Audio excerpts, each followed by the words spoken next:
காஞ்சியிலே ஒரு புத்தன் பிறந்தான், கொண்ட கருணையினால் எங்கள் நெஞ்சில் நிறைந்தான்.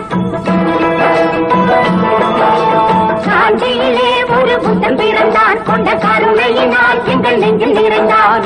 அண்ணாவின் எல்லாரும் அழைக்க வந்தார், 1000 தலைமுறை தழைக்க. அனைவருக்கும் வணக்கம். இன்று நமது பேரறிஞர் அண்ணாவின் பிறந்தநாள். அவரின் பிறந்தநாள் நமது தமிழ்நாட்டுக்கு அரசியலில் பெரும் மாற்றத்தை ஏற்படுத்தியவர். காரிருளை கிழித்து ஆழியில் பொழிந்து கிடந்த தமிழரின் அடையாளங்களை மீட்டெடுத்தவர். காரிருளை கிழித்து தமிழரின் புதைந்து போன தமிழின் அடையாளங்களை மீட்டெடுத்த உதயசூரியன் அவர்.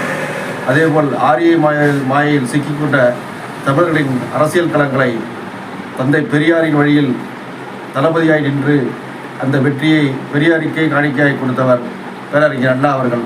அந்த பேரறிஞர் அண்ணாவின் 116வது பிறந்தநாள் இன்று நமது திருவாரூர் முத்தமிழறிஞர் கலைஞர் நற்பணி அறக்கட்டளை சார்பாக இன்று சீரும் சிறப்புமாக கொண்டாடப்படுகிறது என்பதை தெரிவித்து அவருடைய திருவுருவப்படத்திற்கு மாலை அணிவித்து மரியாதை செலுத்தி இனிப்புகள் வழங்கப்பட உள்ளது என்பதை தெரிவித்துக் கொள்கிறேன். அண்ணாவின் புகழ் காஞ்சி தந்த காவிய தலைவர் பேரறிஞர் அண்ணாவின் புகழ் காஞ்சி தந்த பெரிய தலைவர் பேரறிஞர் அண்ணாவின் புகழ் திராவிடன் புத்தர் பேரறிஞர் அண்ணாவின் புகழ் திராவிட புத்தர் பேரறிஞர் அண்ணாவின் புகழ் தந்தை பெரியாரின் புகழ் தந்தை பெரியாரின் புகழ் நம் மண்ணின் மைந்தர் முத்தமிழறிஞர் கலைஞரின் புகழ் முத்தமிழறிஞர் கலைஞரின் புகழ் நம் மண்ணின் மைந்தர் முத்தமிழறிஞர் கலைஞரின் புகழ் கழக தலைவர் தளபதியார் கழக தலைவர் தளபதியார் கழக தலைவர் தளபதியார் நம் இளம் தலைவர் உதயநிதி நம் இளம் தலைவர் உதயநிதி.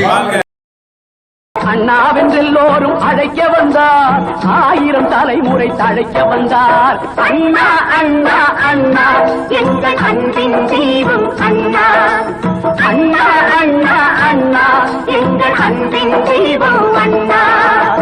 எதையும் தாங்கும் இதயம் கொண்டு தன்னை எதிர்ப்பவர் மீதும் கனிவு கொண்டு, எதையும் தாங்கும் இதயம் கொண்டு தன்னை எதிர்ப்பவர் மீதும் கனிவு கொண்டு, வைதவர் யாவரும் வாழட்டும் என்றே காட்டிய இதயம் அது வல்லவா, அது வள்ளுவன் காட்டிய வழி அல்லவா.